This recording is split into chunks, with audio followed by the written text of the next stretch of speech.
कसं निवडलं पीक, काय केलं भरघोस उत्पादनासाठी. प्रगत शेतकऱ्यांचे हे अनुभव जे आहेत त्यांच्या गाठी आता ते सर्वांना समजतील.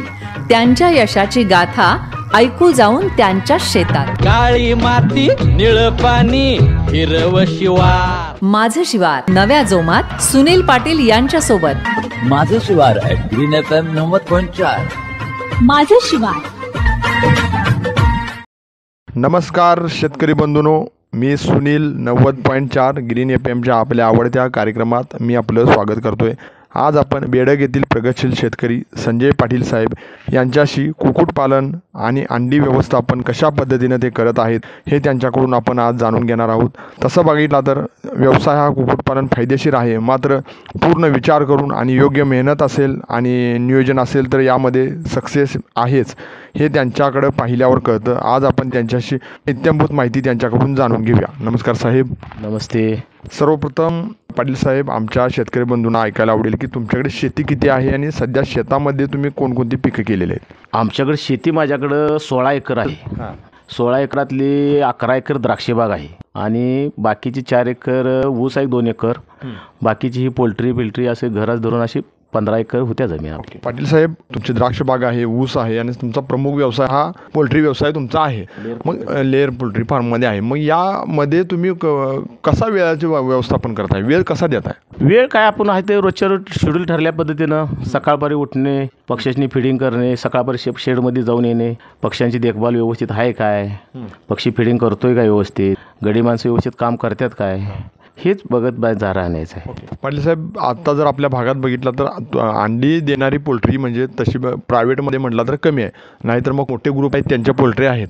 मात्र तुम्ही आज त्यांच्या तोडीस तोड पोल्ट्री व्यवसायात आहात आणि अंडी रोज तुमची मार्केटला जात आहेत. हे एकूण या व्यवसायात कशा पद्धतीने आला, तुम्हाला या व्यवसायातली आवड कशी निर्माण झाली?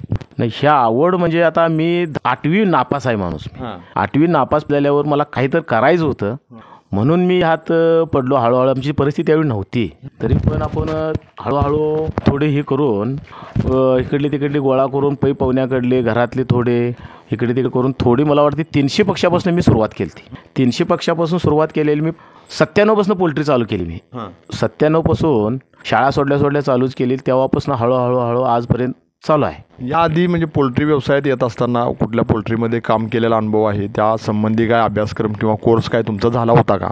नाही, आपण स्वतः 300 पक्षी डेअरिंग करून भरलेले होते आणि त्याच्यावरच अनुभव आपलाच येत आम्ही त्यात जरा अभ्यास खोलात गेल्यावर त्याच्या ह्या पक्षाचं काय त्या पक्षाचं काय हे ह्याच्यावर अनुभव करूनच म्हणजे स्वतः आपण प्रॅक्टिकल आपणच तयार करूनच त्यात हळूहळू आपण तयार झालोय आपण. पाटील साहेब, जर आपल्या भागात बघितलं तर पोल्ट्री आहेत, मात्र त्या कटिंगच्या आहेत. कंपन्यांची शेतकरी पक्षी घेतात व ते कटिंगसाठी 40-50 दिवसावर विक्री करतात. मात्र आपण अंडी विक्री करत आहात. अंडी व्यवसायात कशा पद्धतीने आलात? अंडी व्यवसायात म्हणजे आता कसं आहे, बॉयलर कटिंग हा त्यात पैसे आहेत, पण ते कसं आपल्याला भांडवल नसल्यामुळे सगळं जावं लागतंय.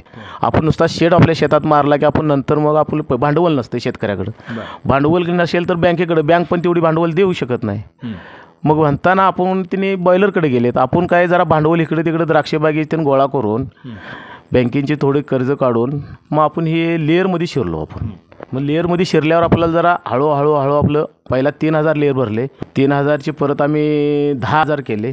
10,000चे आता 19,000 लेअर पक्षी आपल्या अंड्यावर आहेत. पाटील साहेब, लेअर पक्षी हे कोणत्या कंपनीचे वगैरे असतात का? हो, 2-4 कंपन्या आहेत. त्यात बॅकॉक कंपनीचा पक्षी आपल्याकडे जरा चांगला बरा म्हणजे आपल्या इथल्या हवामानाला व्यवस्थित सुटेबल आहे म्हणून आपण बॅकॉक पक्षी भरतोय. आपण ज्या वेळेला पक्षी भरतो त्यानंतर किती दिवसांनी पक्षी अंडी द्यायला सुरू करतो? आता आपण पक्षी भरल्या 1 दिवसाचं पिल्लू घेतो. 1 दिवसापासून पिल्लू त्याचं व्हॅक्सिनेशन सगळं पूर्ण करून आपल्याशी मला वाटतं या 5 महिन्यात अंडं चालू होते. म्हणजे 18व्या आठवड्यात अंडी टाकते पक्षी. 18व्या आठवड्यापासून अंडी चालू झाली की 80 आठवड्यापर्यंत अंडी देते ते. म्हणजे साधारण तुम्ही म्हटला तर एका पक्षावर खर्च किती येतो आणि एक पक्षी प्रॉफिट किती देतो?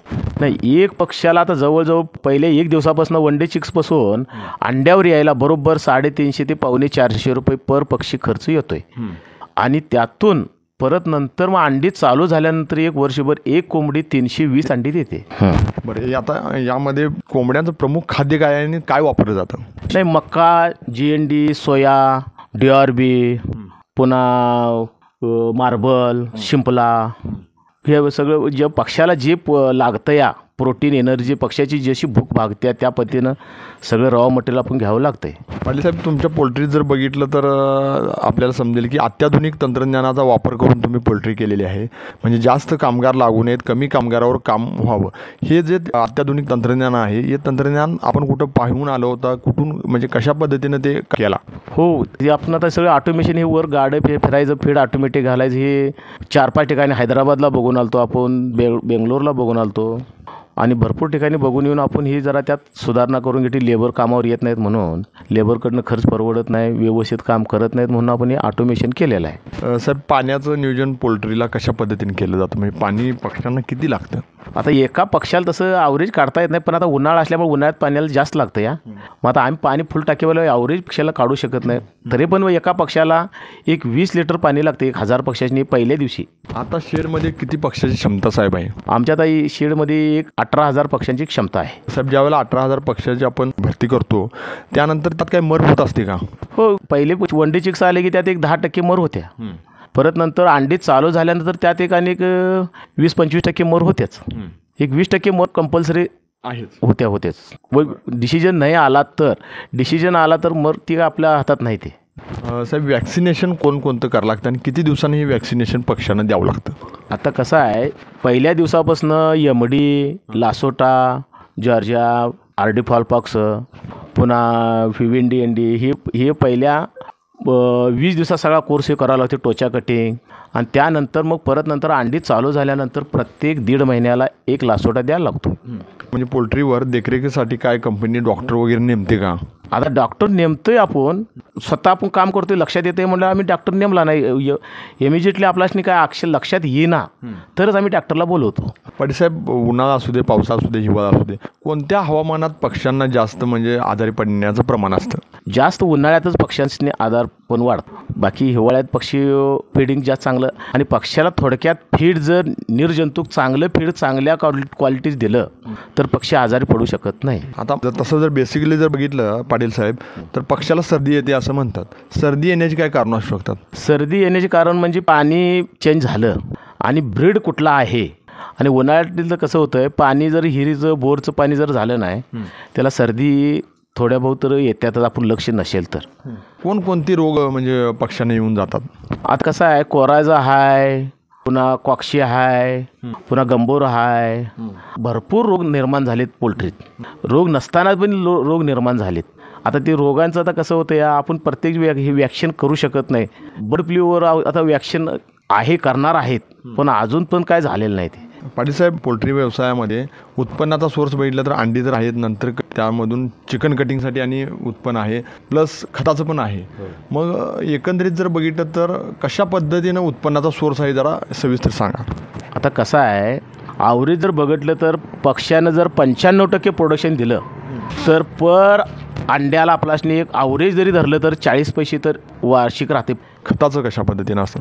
खत एक वर्षाला एक म्हणतो, एक कोंबडी आपले साधारण एक 40 ते 50 रुपये पर पक्षी शिरा टाकतोय, खत टाकतोय. पाटील साहेब, आता जर बघितलं तर तुम्ही पक्ष्याचं जे फीड आहे हे स्वतः बनवायचं, म्हणजे मशीन वगैरे तुमची यंत्रणा आहे, हे स्वतः बनवायचं कशा पद्धतीने विचार केला? स्वतः म्हणजे आपण जे फीडमध्ये काय घालतो या पक्ष्याला किती प्रोटीन पाहिजे, काय पाहिजे. आता विक्रीचं खाद्य जरा त्यासारखंच येतं. या कंपनी ती कॉस्टिंग करणार, त्याला कॉस्टिंग परवडते, त्या रेटनंच ती कंपनी खाद्य तयार करणार. मग ते त्यात प्रोटीन एनर्जी कमी पडेल तर पक्ष्याला खाद्य व्यवस्थित मिळत नाही, म्हणताना आम्ही स्वतःच तयार करतो. आणि ते लॅबला चेक करून बघतो, बाबा आपल्या फीडमध्ये किती प्रोटीन आहे आणि कंपनीच्या ह्याच्यात किती प्रोटीन आहे. कंपनीचं खाद्य घेतलं तर पक्षी कंज्युशन जास्त करतोय आणि आमचं फीड आहे ते कंज्युशन कमी करतोय. कमी खाद्य खाऊन आम्हाला जास्त अंडी देतोय, म्हणताना आम्ही कंपनीचं खाद्य घालून बघितलंय, म्हणताना आम्ही स्वतः फीड करतोय. पाटील साहेब, जास्त अंडी देण्यासाठी किंवा निरोगी राहण्यासाठी त्यांना काय टॉनिकचे काय डोस वगैरे दिले जातात का कोंबड्यांना? हो, प्रत्येक 1.5 महिन्याला व्यवस्थित लासोटा पक्ष्यांची बॅटरी केजेस टायटर कमी झालेले असेल म्हणून 1.5 महिन्याला लासोटा द्यायचा. लासोटा झाल्यानंतर विटॅमिन्स त्यांनी कॅल्शियम द्यायला लागते. त्याच्याने अंडी घालून ट्रेस आलेला असतो. या विटॅमिन, कॅल्शियम आणि बाकीचं लिव्हर टॉनिक ते द्यायला लागते महिन्यातनं 4-5 दिवस. हे जे फीड आहे हे फीड एकदमच तुम्ही खरेदी करता का? नाही, गाडी टू गाडी. कसं आता पेमेंटचं असले मक्याची गाडी डायरेक्ट 10-12 टनाची त्या 20 टनाची त्या सोयाची गाडी 20 टनाची असते, 15 टनाची असते. ते आपलं कसं पैशाच्या बजेटवर आम्ही गाड्या घेतोय. पाटीलसाहेब, अंडी ही विक्री करता म्हणजे कसं का ठरलेलं आहे का, कुठे विक्री करता याची? अंडी आमची कुठं जातात आता, वेळ तर रत्नागिरी जातंय, देवगड जातंय, या पुण्याला जातं, या इचलकरंजी जातंय. इथं येऊन घेऊन जातात का व्यापारी? इथं येऊन पेमेंट देऊन करून अंडी घेऊन जातात रोख पैशानं. अंडी ज्या वेळेला आता मी बघितलं की रेट कमी आला तर द्राक्षाला जसं स्टोरेज असतं तसं तुमचा प्रोजेक्ट नवीन सुरू आहे की अंड्याला जर दर कमी आला तर ते स्टोरेज करून ठेवायचं. याची गरज का भासत आहे? आता कसं होतंय, उन्हाळ्यात अंड्याचं कंझ्युम्शन कमी असते आणि त्याच्यामुळे त्यावेळी अंड्याला रेट कमी असल्यामुळे लॉसमध्ये आपण अंडं विकू शकत नाही. विकायचं म्हटलं तर मग आपलं भांडवल गडप होतंय. मग म्हणताना आम्ही एअर हाऊस केलं आहे अंड्याचं, स्टोरेज केलं. स्टोरेजमध्ये आता 1 महिना उन्हाळ्यात आणि श्रावण गणपतीला आम्ही स्टोरेजमध्ये अंडी ठेवतो. त्याची अंडी ठेवण्याची क्षमता किती आहे? अंडी ठेवण्याची क्षमता आता जवळजवळ मला वाटतं या 15 लाख अंडी स्टोरेजमध्ये बसू शकतात. त्यावर येणारा पाटील साहेब खर्च हा म्हणजे बऱ्यापैकी आपल्याला परवडतो का? आता सध्या आम्ही नवीन चालू केले, अजून आम्ही त्याचा अभ्यास पूर्ण घेतलेला नाही. पण आता कसं आहे, पर अंड्याला जर आत्ता 4 रुपये मिळत असतील आणि सीझन वाढल्यावर आता पावसाळा चालू झाला, रेट वाढते, 1 रुपया जर वाढला, 50 पैसे जर वाढला तरी नुकसान तर होऊ शकत नाही. एवढं मात्र स्टोरेजचं काम आहे. पाटीलसाहेब, शेवटचा प्रश्न, जे कोण आता सध्या पोल्ट्री व्यवसायात येत आहेत या तरुणांना तुम्ही तुमच्या अनुभवानुसार काय सांगाल? नाही, तरुणांनी पोल्ट्री धंदा करायलाच पाहिजे. चांगला आहे, धंदा चांगला आहे, पण त्याची करायची इच्छा आणि भांडवल आपलं असणे ही महत्त्वाची गोष्ट आहे. आपली मनाची तयारी आणि भांडवल जर झाले तर करू शकतो आपण धंदा, कुठलाही काही अडचण येणार नाही. मेहनत करायला पाहिजे, स्वतः येऊन लक्ष दिलं पाहिजे, गडी माणसावर गड्याकडनं काम तर करून घेतलं पाहिजे मागं लागून. तर शेतकरी बंधूंनो, हे होते बेडग येथील प्रगतशील शेतकरी संजय पाटील साहेब, ज्यांच्याशी आपण अंडी कशा पद्धतीने विक्री करत आहेत आणि कुक्कुटपालन म्हणजेच पोल्ट्री व्यवसायात कशा पद्धतीनं आपण यश संपादन करू शकतो हे जाणून घेतलं. त्यांचा मोबाईल क्रमांक आहे 99 233 18 555. हा त्यांचा मोबाईल क्रमांक आहे. आपणास काय शंका मार्गदर्शन हवं असेल तर आपण या नंबरवरती कॉल करू शकता. शेतकरी बंधूंनो, आता वेळ झाली, इथंच थांबण्याचे. उद्या भेटूया आपल्या आवडत्या कार्यक्रमात. तोपर्यंत धन्यवाद. माझं शिवार ॲट ग्रीन FM 90.4. माझं शिवार.